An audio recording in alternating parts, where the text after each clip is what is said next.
I'm here today with Dr. Corey Keyes, who is a sociologist and professor emeritus at Emory University, and his research focuses on mental health, particularly his pioneering work on the science of human flourishing. And he's the author of Languishing: How to Feel Alive Again in a World That Wears Us Down. I know, we're all nodding, aren't we? Like, oh, we recognise that.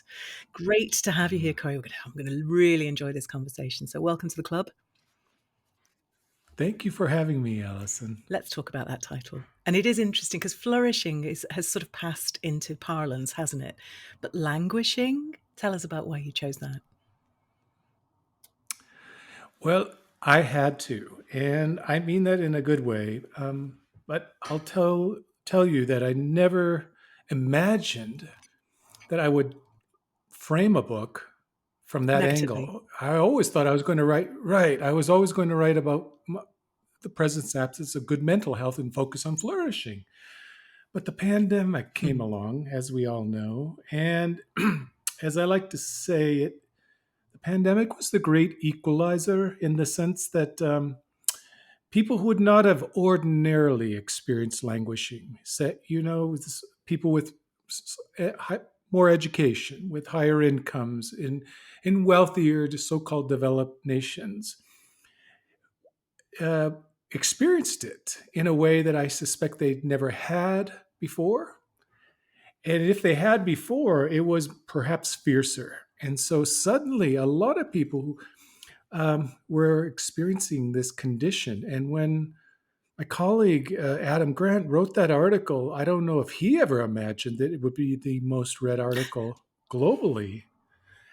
And there you have it. It was the way to meet people where they're Yeah. at, and that's why I chose that particular title. Which is, I guess, the great obligation of the writer, isn't it? It's just, well, the business book writer at least, is to start where people are. So there are a couple of things I want to dig into there. I really want to come on to Adam Grant's New York Times article because that was such an Hmm. interesting phenomenon and the way that it related to your research and so on.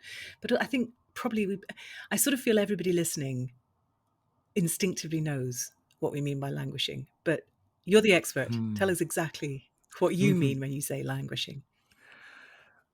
Well, I'm almost comfortable with the use of one word, such as what Adam used, meh.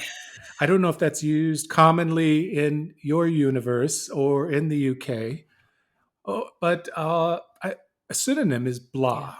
Now, those two words I think are fine for keeping it simple, but I think you can mistake languishing for a sort of being in a piece of bad weather, a stretch of bad weather, right? Clouds and rain for about a week, which would all make us bluff. But I think it's a lot more serious than that. And I actually have a diagnosis and a measurement tool that has been well validated, is being used around the world. And you have to meet the criteria of it, at least 7 out of the 14 signs of flourishing that are absent. And by absent, I mean you experience these signs and symptoms of flourishing rarely, if at all. And so it goes something like this: you have to have a deficiency in at least one of the emotional well being. You don't feel very happy, not very satisfied, not very interested in life. And so it only needs to be one of those three, along with a deficiency in 6 out of 11 signs of functioning well. And so here's where it gets interesting. Languishing is the absence of things like your life has no direction and meaning. Your life might not be contributing anything of worth and value. Your sense is that you may not have warm, trusting relationships in your life. You may not have a sense of belonging to a community. Along with that, you might feel that nothing in your life is challenging you to grow and become a better person. Along with, you don't like other people, nor do you like most parts of yourself. And that's just a minimum of at least 6 out of the 11 signs of functioning well being deficient. So here's the way I think of languishing: languishing is a deficiency in the things that make our life meaningful. It's not just blah. People might describe it as blah, but it's the absence of good things. And mental health and lack of mental health, the Mm. whole conversation around that, I think, is so fascinating because we have traditionally focused on treating poor mental health or treating mental illness rather than really establishing good mental health. And I'm really interested. Mm. It sort of goes around in circles, doesn't it? But because you're talking about languishing as a positive negative condition rather than just the absence of something, Hmm. there's almost a sort of two by two matrix that's sort of emerging here, isn't there? Uh, Yes, there yeah, is. Indeed. and so presumably Yes, there that is. by defining languishing, we create almost like a pathway to to supply those deficiencies. But that in itself is not enough. You then want to build to put you in credit to build up the positive mental health, right? Yes, I like the way you put it. It is a two by two matrix, but I talk about it as the two continuum Mm, model of health and illness, which is, believe it or not, have it's been proposed of and around for thousands of years, and it's embedded in an ancient Greek myth that has to do with the origin of medicine. And of course, the father of medicine, of course, we had to be gendered back then, and right, as sort of the father of medicine was named Asclepius, and he had two daughters that defined two distinct branches of medicine. One daughter was named Panacea, and you know her branch of medicine, right, which is to focus on why we break down and find remedies to fix people. That's the healthcare system we all know and we've built around the world, better in some countries, in the developed countries, than in others. And yet there was another daughter that we forgot about, and my work has resurrected her. Her name was Hygeia, after the word hygiene. And in the ancient world, hygiene was about the presence of good conditions that fostered well being, is the way we would call it, or strength or resilience. And Hygeia is represented in the staff of Asclepius. She is the snake that is winding her way around that staff that is emblematic of medicine. Isn't it interesting? She's fascinating. there and has been there, and we don't realize it. And yet we've never privileged her. And my work has brought her back in a way that says, you are missing something important, dear world, and dear public health, and dear medicine, by not understanding how the presence of good health is a protective factor Right. against the things we cannot fix. Right? Here's what we've gone through it in a short history, Alison. Last century, we began the century in your country and mine and most developing nations having our lives cut short by 11 infectious diseases. Now, about the middle of the 20th century, we've gotten control of those infectious diseases and reduced deaths due to those diseases. It wasn't medicine, by the way, I'm here to tell you, the miracles of modern medicine that reduced 80 to 90% of the It was deaths. hygiene. It was it was hygiene. Yes, it was changing how we Yeah. lived, creating better conditions for people to live. And yet we mistakenly attribute it to the miracles of medicine. Wrong answer. Mm. And yet, here we are in the 21st century, and what was left in the wake of responding effectively, hygienically, to those 11 infectious diseases were longer lives, now lived with more chronic disease. Yeah. And chronic diseases can be prevented, just like infectious diseases. And yet, what are we doing? Mostly managing them medically in a very expensive Mm. way. And I'm here to tell people most mental illnesses are chronic recurring conditions that they are better off either preventing them first or, and we can talk about some of these studies, if you've had mental illness and been effectively treated, then you need to prioritize the promoting good mental health in order to stay longer in recovery. And I That's our challenge. and it's such an We must empowering change the way message. we're going. Yeah. Well, I think so too. But I'm a little biased. But one of the things that really struck me in your book is that so much of this is in our hands. And I think that when you see everything as medicalized, you hand it over to professionals. But when you understand that these hygiene factors. I was particularly struck by what you talk about passive leisure, which was never a thing, and we've sort of so the way that we live is so much more in our control, and those factors that promote flourishing are so much more in our control than we might have imagined. Oh goodness, are they ever? And I've found that people are sort of mixed about wanting to take responsibility, Yeah, and I know that feeling. I I don't I haven't found a good way to navigate that except to say that I write my own story as the backdrop of my search for flourishing because as a kid who had gone through a lot of trauma, I could not wait. Uh, I should not wait for the world around me to change and give me the things I needed in order to do better in the world because it wasn't interested.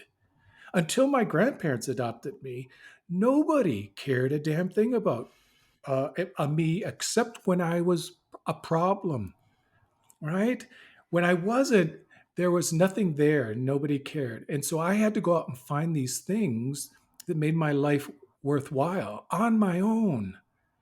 And I'm still thinking that our public health systems and our medical health systems, Allison, as well as business, are going to lag behind the need for them to get involved in this branch of healthcare. yeah, So I'm encouraging people, regardless of your conditions, do what you can in the circumstances you are given right now.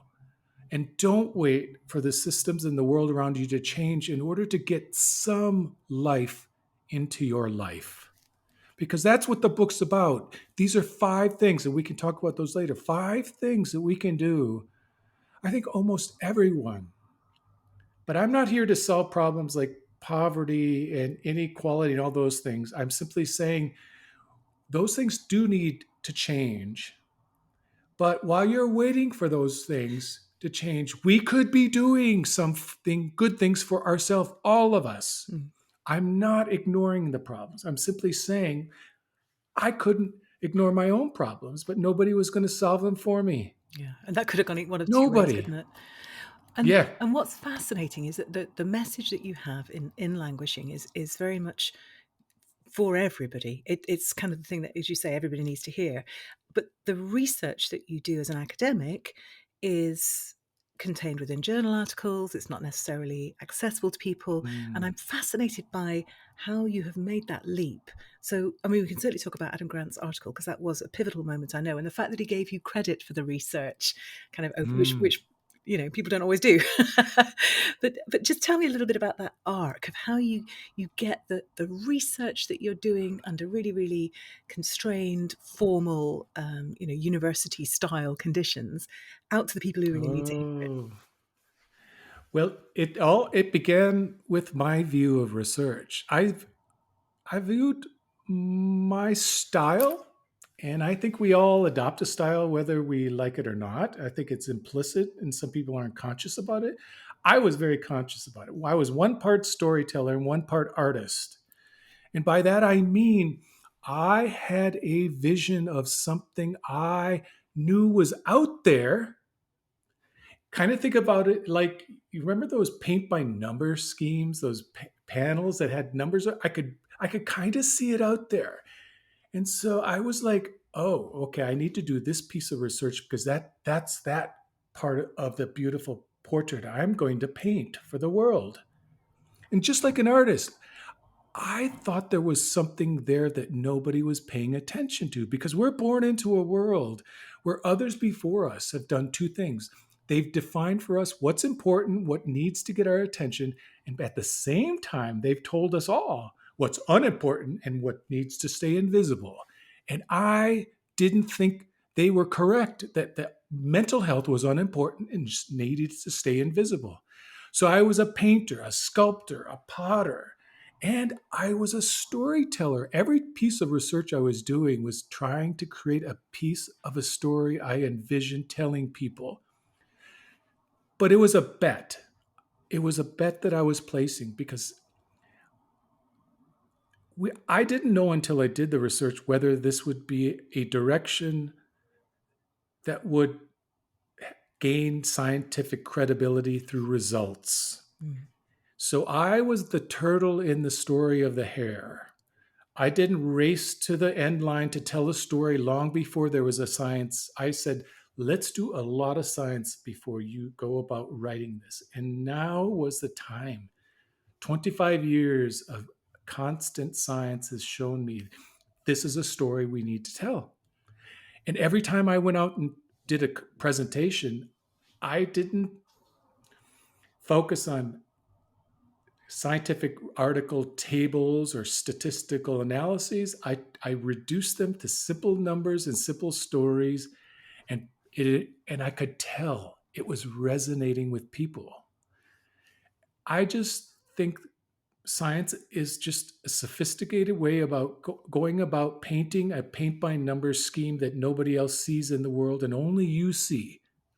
And if the results are there, it's your job to say, here is something beautiful for you. And that's exactly the way I feel about my book.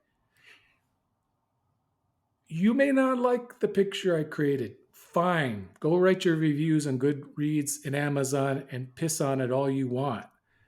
To me, this is the most beautiful thing I could have created out of a life that was deeply traumatic.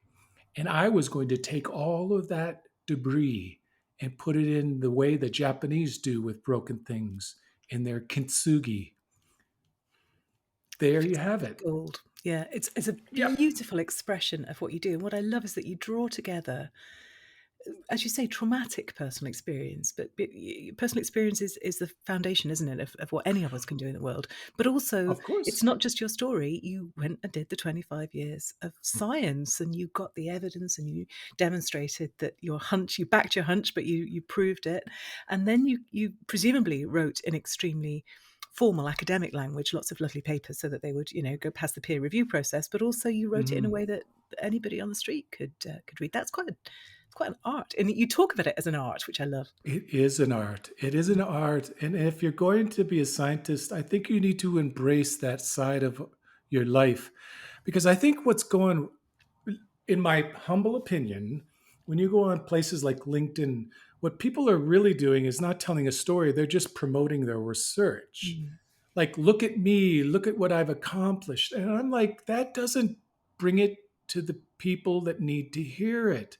And they're not going to pay attention to your posts in LinkedIn. The ordinary person, the millions of people out there in the world aren't going to give a damn about your posts and how many likes or other people reposting your stuff unless you embrace the art of telling the story of why you did what you did and how you came to those conclusions. It's So about storytelling. yeah, and it's the only way we connect, isn't it? It's the way we're wired. How do Mhm. you so well, there's a lovely story in the book about your agent reaching out to you saying, "We really need this book. I need this book," which doesn't happen very often in book publishing. Normally, the authors are pestering the agents, so it's nice to read it the other way around. But just that journey of somebody sort of approaching you and saying, "We need this book in the world." How did you go about pulling that together so you could put it into book form, if you like, for the man in the Mm. street, woman in the street? I'll Yeah. update that phrase. Yes. And those stories are true. That is really what happened. And isn't it an amazing if you read the acknowledgement? That is a real story of series of events that had not happened, this would not have come into Mm, at this moment. Because if Adam had done what some people do, which is just talk about ideas and from other people as if they're their own, his own, right? Which happens increasingly, and I find that rather disgusting to tell you. But it happens, but he did, and I told him, it's true. It takes a good person, not just a good scholar, to do the right thing.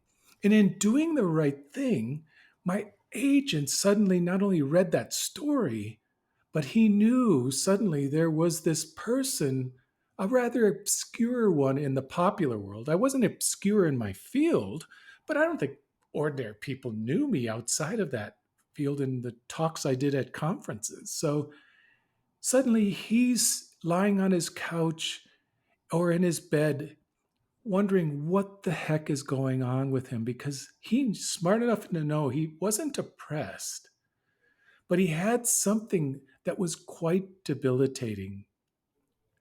And he read that article and he knew immediately.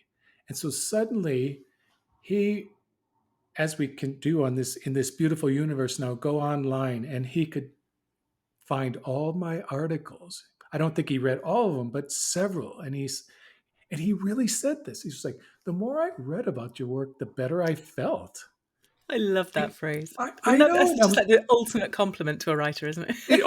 it was like, oh my God, yes, because that's my North Star. Flourishing Mm. is what nourishes me. It's what keeps me in recovery, what makes me feel at home in this world. I knew a version of this feeling. Oh, it just feels good to know that could be part of my life. And there he was. He reaches out. And I told Albert, do you realize you should think of yourself as an agent, not just as doing business? You're an angel. You could be going throughout this universe, plucking out people whose stories need to be told. That's a beautiful way to envision what you do, Albert. Please think of it that way because that's what you did to me, in my opinion.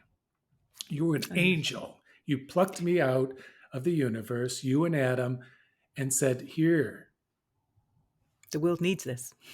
yeah, but here, this has been the bane of my existence, according to some people. I don't go out and do a lot of self promotion because I've always had this attitude. If what you're doing will mean something to the world, it will see it and recognize it and come to you. And that means you have to be patient and you have Mm. to wait and you have to do the work and put your ideas out there in the formal universe and let it percolate. And suddenly, what happened? A moment came along and a whole series of angelic like events conspired and said, Corey, you need to do this book. I want to talk to you about writing as Mm, well. Yeah. I guess here's the $1 million question. If somebody's just setting out on this journey, they probably haven't got 25 years of academic research behind them, but they have got something that they know is going to be useful in the world. What's your best tip for somebody setting out on that journey, starting them writing their mm. book? I I've been thinking about that question because you sent that question ahead of time, and I I found the writing process to be one of the most enjoyable, therapeutic periods of my life. It was like an intense period of artistic work that wasn't mad. It was beautiful. You know, there's typically this vision of the mad artist and the mad person doing, a lot of work. I was very intense. I would get up at 4 in the morning. I couldn't wait to get up, and I couldn't wait to create that sacred piece, which is the most sacred piece I could find, which is the morning quiet. There's nothing more sacred than the quiet that happens when the day is beginning and before anything else is awakened, even nature. And there I am, an hour in, and suddenly the birds are starting to wake up. And suddenly people are just starting to wake. And I can't stop because suddenly I was like, I can't tell you where that came from. I can only tell you that it, this was incubating for a while. It was gestating for a while. Every I had pieces of things that I had written in notes I tucked away over my 25, 30-year career.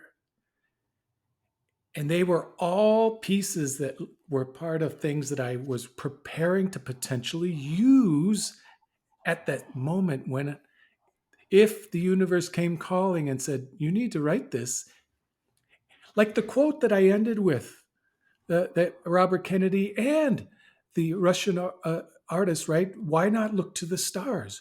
Mm, I found that 15 years ago, and I mm, tucked it away because I knew that was the way I would want to end the story.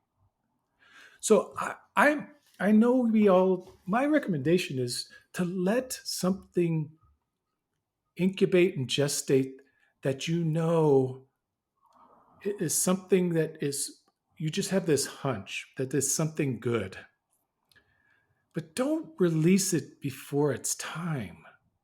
I mm. think sometimes we're just so gung ho and we feel we have to get a book out every 3 or 4 years and a great article out every year. And I'm like, that, I, for me, that wasn't natural.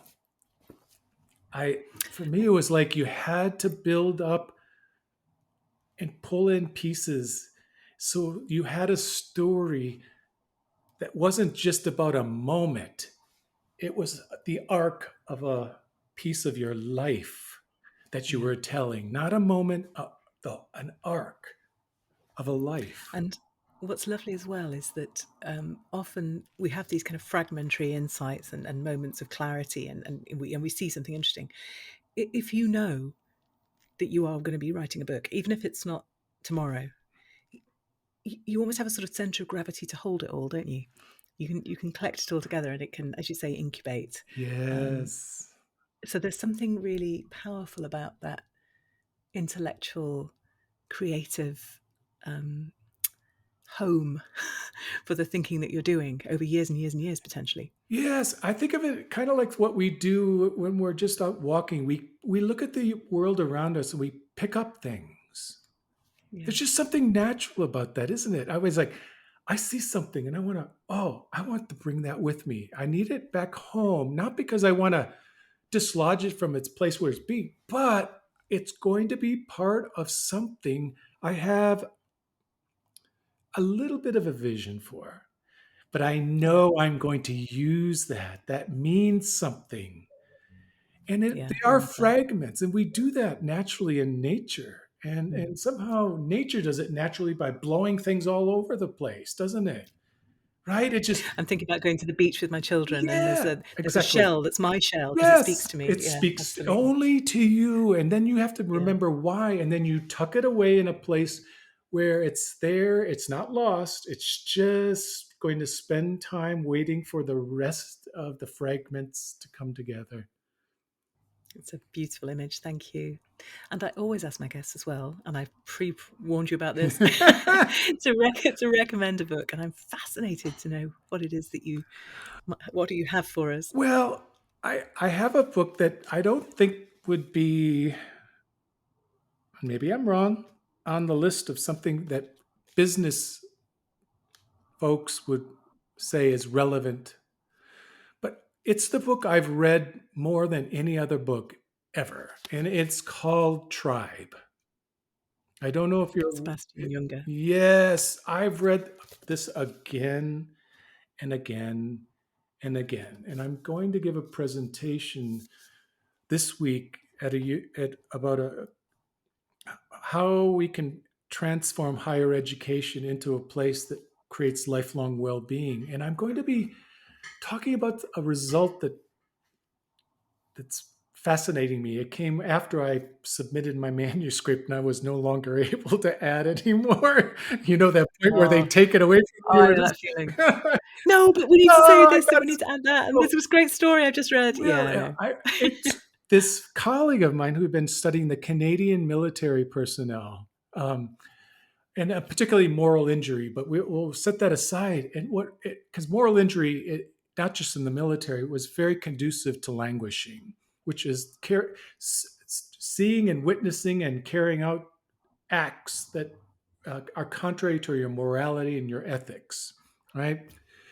But what was striking to me, 75% of the Canadian military personnel were flourishing. It was the lowest level of languishing I've seen in data that's been published around the world to date. Mhm. And Sebastian Junger talks about how when he was embedded in this platoon in the middle, I think of Afghanistan at that time, where it was very violent and they were subject to constant threats, was put in a situation that was tribe-like and where they suddenly needed each other. They had to trust each other.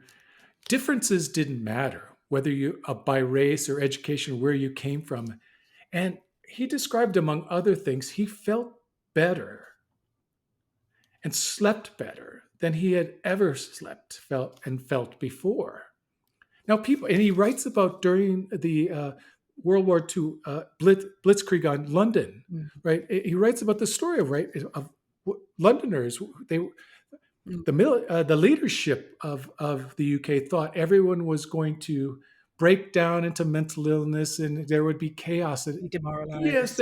it was Mm. just the opposite, because suddenly they were put into situations where they had to do for each other the things in order to help each other not only survive, but by focusing on helping each other get through this, they were doing the things that were conducive to flourishing. They were connecting, they were contributing, they were being challenged to be better people. I mean, and he describes this too. And I'm thinking what businesses and higher education need to learn from this is that what people need is when they're sent in to do work, hard work, because people aren't averse to adversity.